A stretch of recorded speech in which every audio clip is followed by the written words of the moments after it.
Et si l'IA ne manquait plus de puissance, mais d'électricité? Bonjour, je suis Alicia, journaliste IA chez Génial. Cette semaine, on sent vraiment un changement de rythme. OpenAI revoit sa stratégie, l'énergie devient un sujet critique, et surtout, les agents commencent enfin à agir dans les entreprises. Je vous explique ce qui compte vraiment. OpenAI vient de prendre une décision assez radicale. Ils abandonnent Sora, leur outil vidéo pourtant très médiatisé, pour se concentrer sur un nouveau modèle, en interne appelé Spud. Et en parallèle, ils introduisent de la publicité dans la version gratuite de ChatGPT.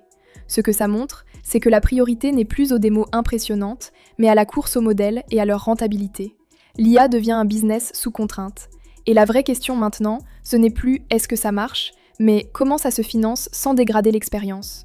Deuxième sujet, beaucoup moins visible, mais beaucoup plus structurant, l'énergie. Selon Morgan Stanley, on pourrait avoir jusqu'à 20% de manque d'électricité pour les data centers dans les prochaines années. Dit autrement, le frein à l'IA ne sera peut-être pas technologique, mais énergétique. Ce que ça change, c'est que les acteurs comme OpenAI ou Nvidia ne sécurisent plus seulement des GPU, ils sécurisent des mégawatts. On est en train de passer d'un sujet logiciel à un sujet industriel. Et ça change complètement l'échelle du jeu.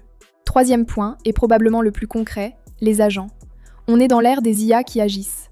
On le voit avec Claude, Meta et surtout avec ING, qui a déployé un assistant interne pour aider ses équipes au quotidien, directement connecté à ses bases de connaissances.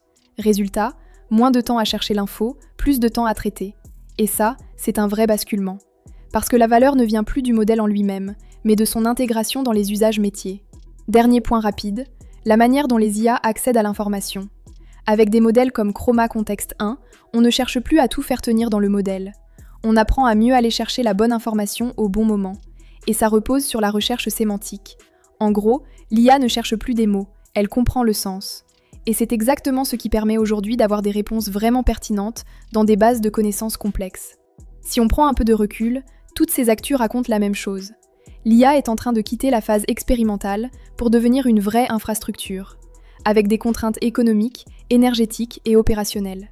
Et les entreprises qui vont vraiment en tirer parti ne sont pas celles qui testent le plus, mais celles qui intègrent le plus vite. Si vous voulez creuser chaque sujet, le lien de la newsletter est dans la description. Et nous, on se retrouve la semaine prochaine.